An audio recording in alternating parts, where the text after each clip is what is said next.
Hello everyone, তো light হোক বা সাউন্ড সব কিছুর একটাই নাম, এনআর ইলেকট্রিক অ্যান্ড সাউন্ড। তো আজকে তোমাদের সামনে ফের একটা নতুন ব্লগ নিয়ে চলে এসেছি। তো এই ব্লগটা তোমরা থাম্বনেল দেখেই বুঝতে পেরে গেছো যে কী নিয়ে ব্লগ হতে চলেছে। তো আজকে ব্লগটা হতে চলেছে 25শে বৈশাখ উপলক্ষে যে রবীন্দ্র জয়ন্তী প্রোগ্রামটা হবে। তো সেই প্রোগ্রামে কী কী সাউন্ড সেট আপ হবে, তো সেই সাউন্ড সেট আপ তোমাদের সামনে আজকে তুলে ধরবো। আর আমি এখানে কী কী সাউন্ড সেট আপে কী মাইক্রোফোন, কী বক্স আর কি মেশিন আর কি মিক্সচার ইউজ করছি সেটা তোমাদের সামনে আজকে তুলে ধরবো।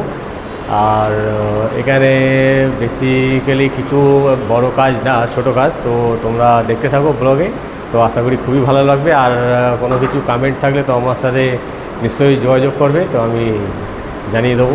তো চলো, তোমরা দেখতে পাচ্ছ এখানে আমি 6 চ্যানেলের ATI Pro মিক্সচার ইউজ করছি, আর আবুজার কর্ডলেস ডবল চ্যানেল, আর ইউজ করছি অ্যাম্পিলিভার এক্সচেঞ্জারের 501।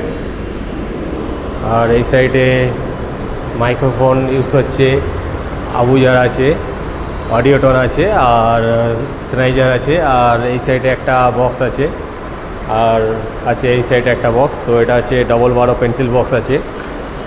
আর ভোকালের জন্য আমি ইউজ করছি সেনাইজার, আর তবলার জন্য আমি ইউজ করব আবুজার। আর এটা আছে অডিওটন, এটাও ভোকালে ভালো চলে। আর একটা ভোকালে আমি ওটাও সেনাইজার ইউজ করব।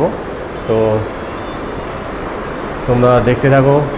তো আবুজার যেটা আছে এটা তবলাতে আমি ইউজ করবো। তো এইটা তবলার জন্য আমার কাছে বেস্ট মাইক্রোফোন। তো বন্ধুরা তোমরা কমেন্টে জানাবে তবলার জন্য কি মাইক্রোফোন তোমরা ইউজ করো। তো আমি বেসিক্যালি আবুজার এই মাইক্রোফোনটা ইউজ করি। এটা 1000 আছে, SMH, সরি ভুল হচ্ছে, SHM 1000।